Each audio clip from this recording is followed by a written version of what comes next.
after the last two Christmas specials, the making of the sausages and the encouraging of the sausages, Sorry, readers. And the radical approach to Brussels sprouts that we did last year, one or two people have suggested that we're getting a bit above ourselves and that we need to get back to basics. So for our Christmas special, Cooking the Books, we decided that we would try to bring you something authentically Kiwi, authentically New Zealand, since we're here in Aotearoa, New Zealand, for quite a few months. We talked about this, how we were going to do this. It was something that was authentic and echt. We thought about fish because echt, yes, it's a word. So we thought about fish, but the problem is that down here they don't have fish that we're familiar with, like haddock and cod. They've got all sorts of strange fish, including something called a ruffy, which sounds to be like a dog that's going to take a lump out of your leg rather than a fish. However, we wrote fish off, and so we decided, we racked our brains for something that was... It's easy. We don't need to rack our brains. So at the beginning of our trip, we had a week of a tour, crime after crime, with the lovely Josh Pomari and Michael Robotham and Tans and Momo. We had an amazing trip, and we had fabulous food all the way through the trip, amazing beer as well. We were working hard selling books. But there was one thing that kept popping up over and over again, and Josh, you know, he every time we went anywhere, we had to find one, and then we had to compare them. So there's absolutely, without question, the only thing we could possibly have is this. A ginger slice. A ginger slice. A ginger slice. I am not baking in 25 degrees of heat. Even Prue Leith would turn her nose up at that. But a ginger slice is really good. It is really good. Now take it away. So, I looked back on my time in New Zealand, both in 2019 and again this time, and I realised I would have to go for something that had stayed in my memory as being a memorable dish. That's what most things do, stay in your memory. Oh, don't. I thought I'd go for something that stayed in my memory since the last time I was here. In fact, it was something that I was introduced to by Liam McIlvany, my professor at Dunedin, at Otago University. He's your boss? He's my boss, but he's also a prominent crime writer in his own right. So Liam and I went to the airport much earlier than people normally go to the airport in New Zealand here. It's just treated like a bus service, don't they? Just rock up and go. And so we were there. I couldn't work out why we were there so early until he took me to a cafe and introduced me to his second breakfast, mince on toast. And so here we have our ingredients for making the very perfect mince on toast. I'm sure no one's going to know how to make mince. We have here some very good beef mince, very lean, looks lovely. We've got an onion, we've got a couple of carrots, and in New Zealand some people put parsnip in their mince on toast, and some people put one of these, kumara. That's a sweet potato, that's not kumara. It's a kumara. No, kumara's different. It's not, it's a kumara. No, it's not. It's what's in the supermarket. It is red kumara, yellow kumara, they're all kumara. Okay. God, everyone's a critic. We've got a dod of Worcestershire sauce, we've got some smoky bacon salt, we've got some tomato sauce, which is for the serving of, got some oil, we've got some beef broth, and we're all set. There's a wee bit of red wine there that will go in later on in the process. So I'm going to start by prepping my vegetables. Do you need a peeler? Oh, you got a peeler. So this is an onion, obviously you'll recognise an onion. So we've had some lovely food on this trip. We have indeed beautiful seafood and other delicious things. Lovely lamb. It's another thing they do very well in New Zealand is lamb.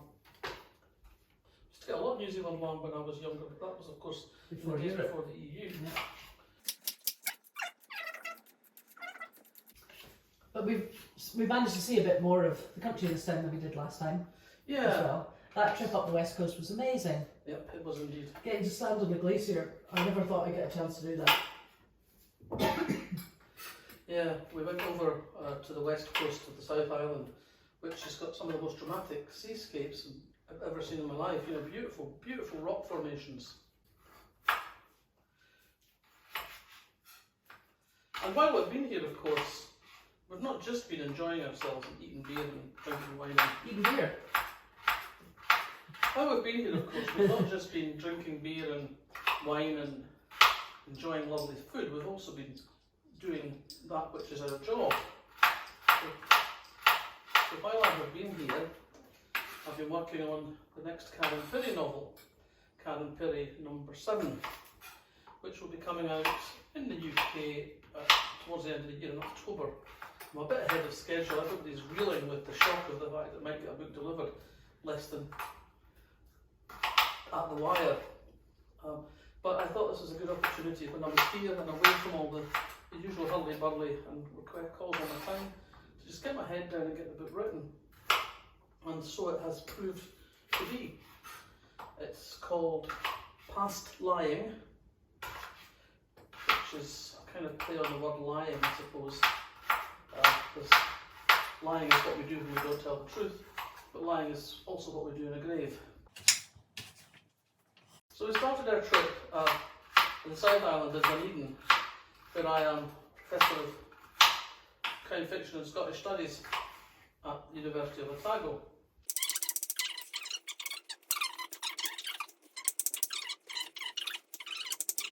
I was working with Liam and his students there in the department, and Joe was being Geographer Royal, swanning about the place. Yep.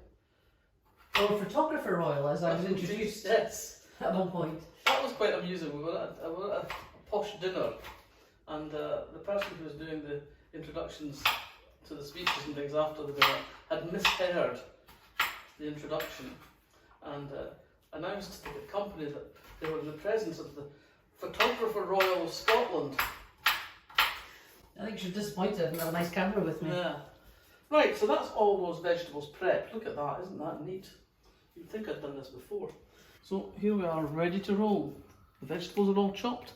The mince is sitting there waiting to be teased into the pan. I'm going to put a wee bit of oil in to get it started, because it looks very lean.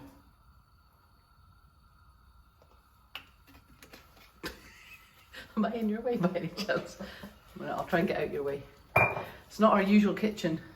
It's really not. Oh. It's a lovely kitchen. However, it's a lovely kitchen. It's also not our usual garden. Look at that. We have a pool. Yeah. And the sun's shining. Can you get the hot tub in as well? There's a hot tub as well. So they shut the covers down. But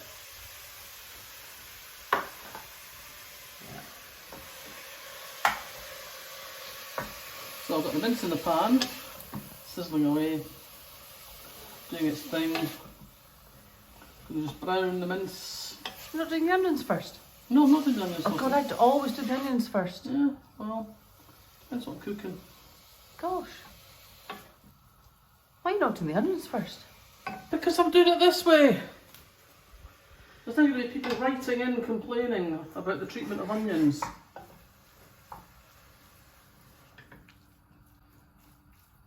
And the point at which onions are introduced.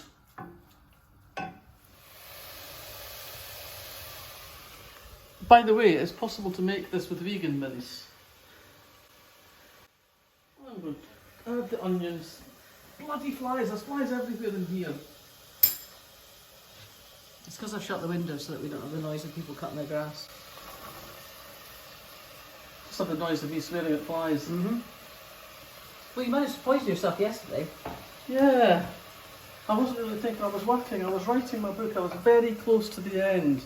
All I was thinking about was the next bit of book that had to be written. And there were these two flies completely doing my head in. Kept sitting on my keyboard and flying all around me and just completely doing my head in. So I went and fetched the fly spray and I zapped them and zapped them and zapped them and zapped them until they died. And I wasn't really thinking that I was sitting in a room full of fly spray and wondered why I started to feel ill quite a bit later, with unfortunate effects. You don't need to talk about that, this is a cooking show.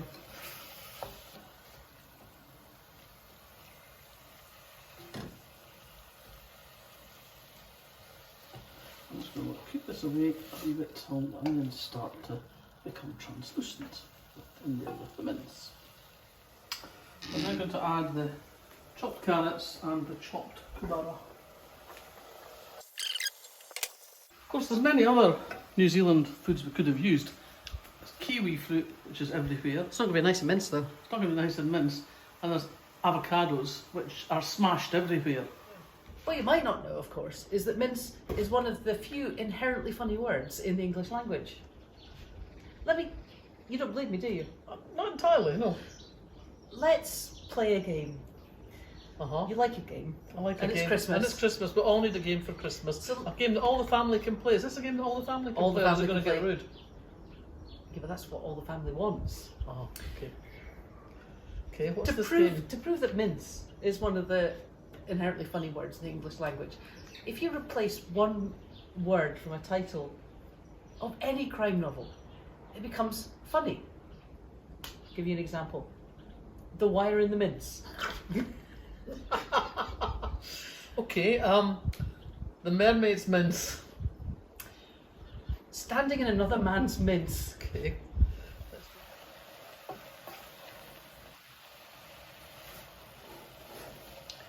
So now we're at this point where vegetables have all been added. Time to add one or two other things. We have some beef stock here. Teaspoonful.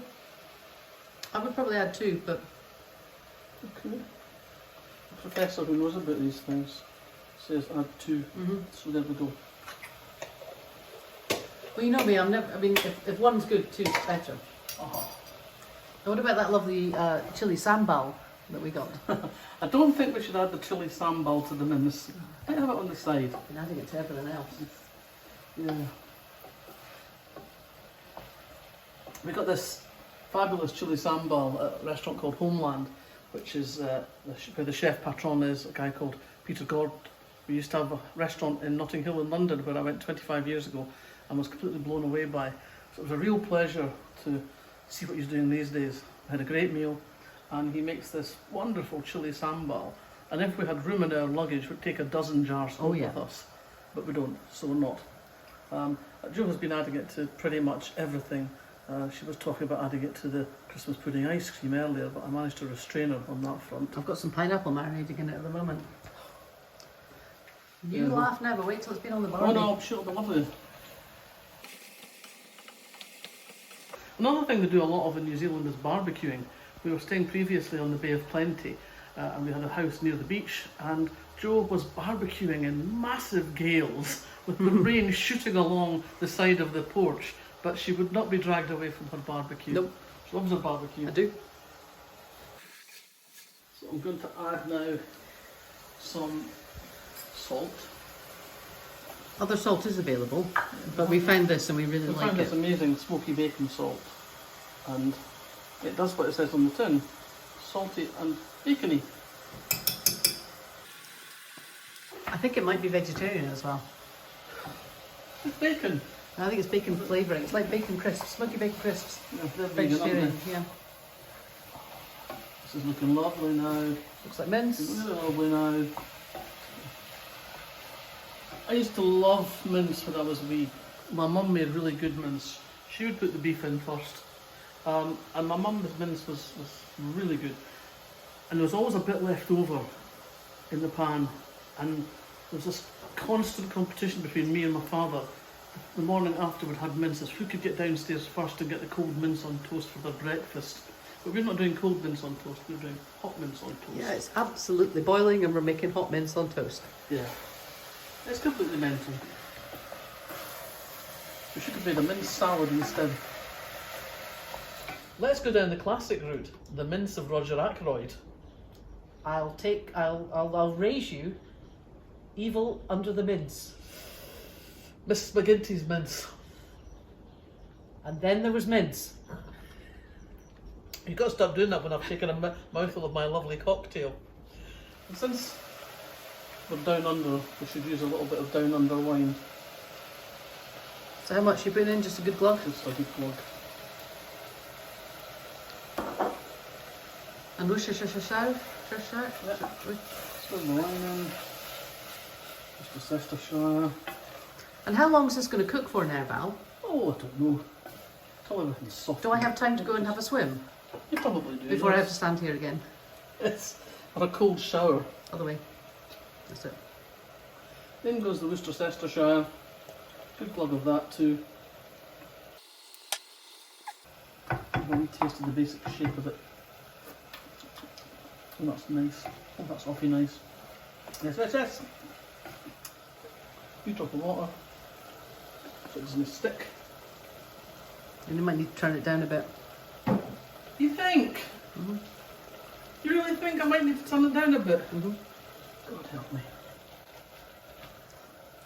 I'm going to stir all this in, and then I'm going to turn it down. So it will simmer.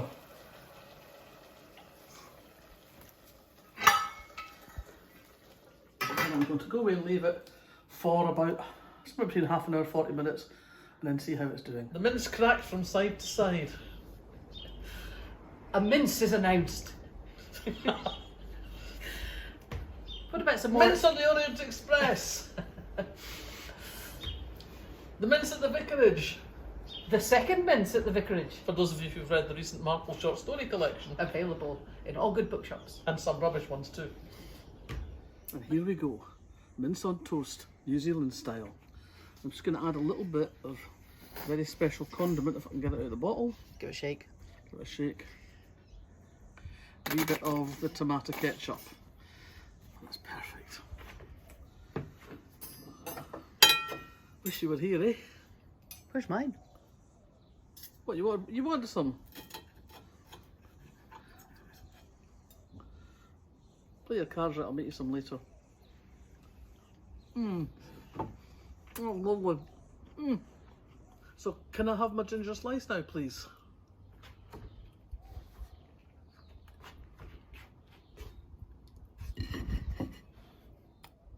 That's it. That's what's left. I told you it was good. Oh well, better make the most of it. So thanks for joining us on another culinary journey where we explore the wilder reaches of the kitchen. Here we are from New Zealand, signing off and wishing you all a very Merry Christmas. And all the best for 2023. Let's hope it's better than 2022. Can't get much worse. Cheers. Is that tempting fate? Sorry. All fun and games until somebody loses the mince. The silence of the mince. The girl with the mince tattoo. I think it'd be better with the girl with the dragon mince. That's up for debate. So this is how you turn it into a game. Yes. The Maltese mince. The mince on the train.